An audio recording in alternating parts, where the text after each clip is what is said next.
96ல் 13 நாள் இருந்தாலும் 98 6 ஆண்டுகள் வாஜ்பாய் பாரத நாட்டினுடைய பிரதமராக இருந்தார். அதுவாக இந்த வல்லரசான மார்க்சிஸ்ட் அவருடைய காலகட்டத்தில் அவர் மக்கள் நம்ம நிறைய பேசிக்கொண்டிருக்கிறோம்.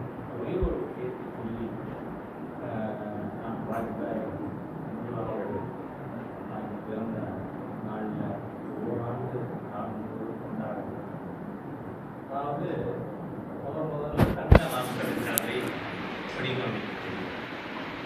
அதை பற்றி இந்தியா டுடே பத்திரிகையில் ஒரு கட்டுரை. அந்த கட்டுரைக்கு கடைசி பேரா தான் ரொம்ப முக்கியமானது. அந்த பேரா என்ன எழுதுறாங்க, even in is dream one cannot imagine such a big project. அதாவது காஷ்மீரையும் தென்பகுதியும் இணைக்கின்ற அந்த எல்லா மெட்ரோபாலையும் கனெக்ட் பண்ணி வருது. சென்னை, கல்கத்தா, டெல்லி, மும்பை எல்லா மெட்ரோபாலையும் கனெக்ட் பண்ணுற இந்த சாலையை பற்றி இந்தியா டுடேயில் என்ன எழுதுனாங்க, no one other than Atalji can imagine such a project.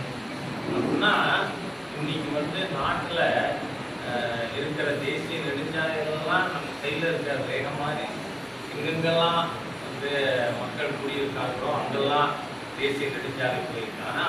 முதல் இதை பற்றி எழுதும்போது இதுக்கான மிக பெரும் தொகை அவங்க எழுதுற அன்னைக்கு 28,000 கோடி தான். இன்னைக்கு பார்த்தீங்கன்னா சாதாரண ப்ராஜெக்ட்லாம் 30,000 கோடி 50,000 கோடின்னு இருக்கு. அந்த அளவுக்கு இவ்வளவு பெரிய தொகையை எப்படி வாஜ்பாய் அவர்கள் மொபிலைஸ் பண்ண போறாரோ தெரியல. ஆனால் யாராலும் கற்பனையில் கூட கனவிலே கூட நினைத்து பார்க்க முடியாத ஒரு திட்டம் இது அப்படின்னா இன்னைக்கு அவர் போட்ட அடித்தளம் தான் நாடு முழுக்க தேசிய நெடுஞ்சாலைகள் ஒரு கட்டமைப்பு உருவாகி அதனால்